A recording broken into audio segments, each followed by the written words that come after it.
The year was 1898. The world was changing, empires were collapsing, and new powers were rising. In the islands of the Philippines, a young nation dreamed of freedom after more than 300 years under Spanish rule. When the Spanish-American War began, Filipino revolutionaries found a powerful ally, the United States. Both fought a common enemy, Spain. Led by Emilio Aguinaldo, the Filipinos joined the war, believing America would help them win independence.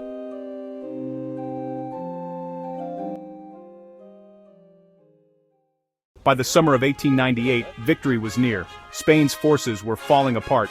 The people believed freedom was just a heartbeat away. On June 12, 1898, in a small town called Kawit, the Philippine flag rose high for the first time. Crowds cheered, cannons fired, and tears filled the eyes of a new nation.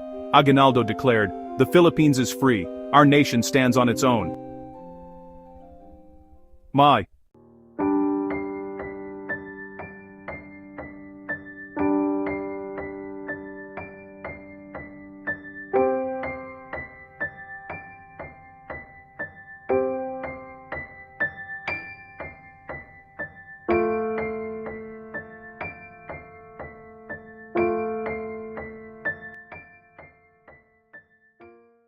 But far away, in Paris, a very different deal was being made. On December 10, 1898, Spain and the United States signed the Treaty of Paris. Spain sold the Philippines to America for $20 million. No Filipino was invited, their independence erased by a pen. What began as an alliance turned into occupation. Tension rose between American and Filipino soldiers in Manila. One side believed they had won freedom. The other believed they had won new land. The night of February 4, 1899, an American sentry stood guard near the San Juan Bridge. A Filipino soldier approached, no one knows exactly why. In the darkness, a shout, a warning, confusion, then a single gunshot. That one shot ignited a war that would last 3 years, take hundreds of thousands of lives, and change the fate of both nations forever. Within hours, Manila was in chaos. American artillery thundered across the city. Filipino fighters returned fire from trenches and rooftops. By sunrise, thousands lay dead.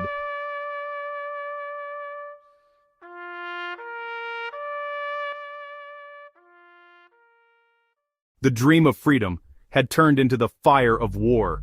The morning after February 4, 1899, the sun rose over Manila, but it rose on a city in flames. The peace between America and the Philippines was gone, and a new war had begun. The battle spread like wildfire. Filipino soldiers rushed into the city, armed with rifles, machetes, and courage. American troops, stronger, better equipped, answered with cannons and machine guns.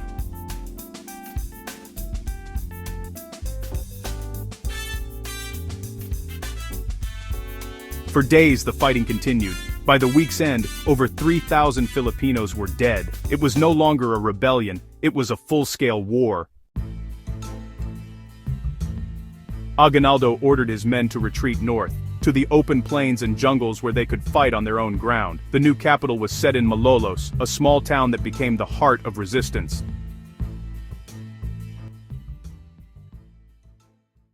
There they swore to fight, not for revenge, but for freedom. In March 1899, the Americans launched a massive attack on Malolos. Artillery rained fire, and the town turned to ash. But even as Malolos fell, Aguinaldo's spirit did not. He told his people, "The war is not over, it is only beginning."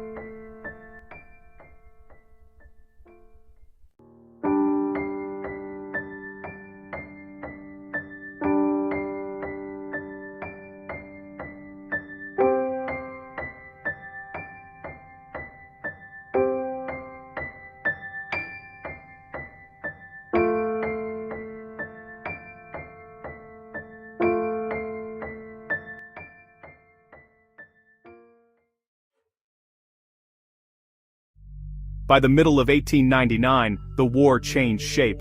No longer open battles, it became a guerrilla war.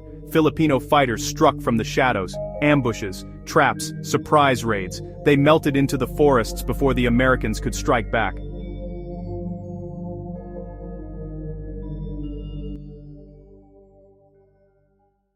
For every American patrol that passed through the jungle, danger waited in silence.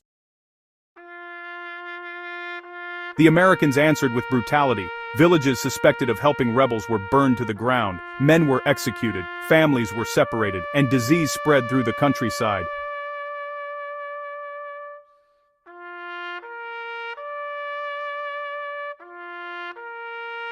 Tens of thousands of civilians died, not just from bullets but from hunger and fear. The war was turning the Paradise Islands into a land of pain.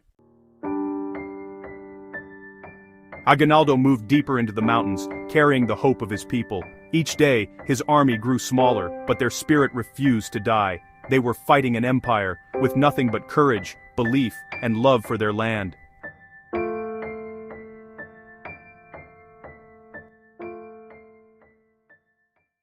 By the end of 1899, the Americans controlled every major city, but the jungles, the hearts of the people, still belonged to the revolution. The war was far from over. The Philippines would keep fighting, even in the shadows. And soon, America would begin the final hunt for one man who refused to surrender, Emilio Aguinaldo. By the year 1900, the Philippines was silent, but not at peace. The cities were under American control, yet in the mountains and forests, the war still breathed.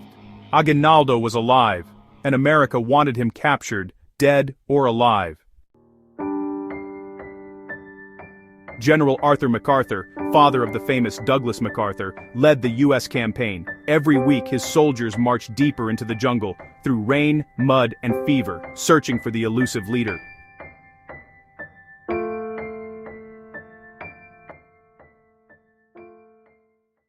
But Aguinaldo was a shadow. He moved from village to village, protected by loyal fighters and ordinary people who still called him president. The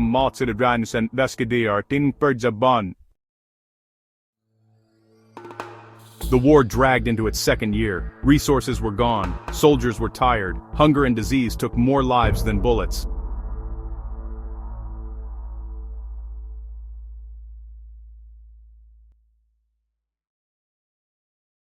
They had started with hope. Now, only faith kept them alive.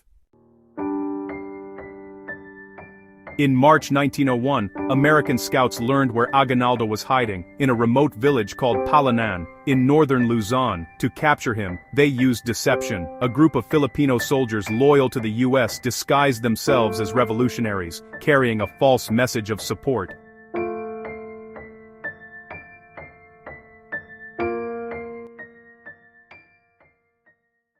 Aguinaldo welcomed them. He never saw the betrayal coming. March 23, 1901. Gunfire shattered the quiet of Palanan. Aguinaldo's guards fell instantly. Within minutes, the great leader of the revolution was surrounded, captured without warning.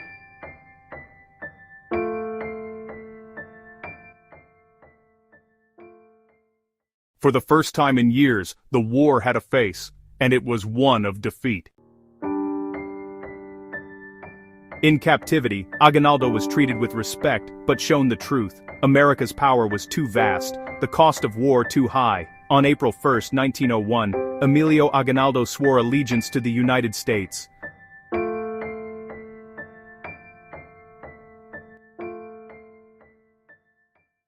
The revolution was over, but the dream of freedom still burned quietly in the hearts of his people.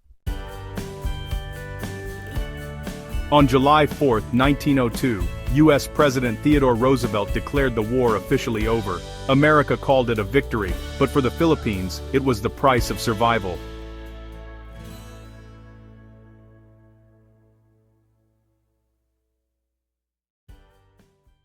More than 200,000 Filipinos had died, most of them civilians. Entire towns were gone. And yet, from the ashes, a new generation began to rise, one that would never forget. The war ended, but the story did not. Decades later, the Philippines would finally gain independence in 1946. Their struggle, their sacrifice became the foundation of their nation's soul. They lost a war, but won their identity, because freedom, once dreamed, can never truly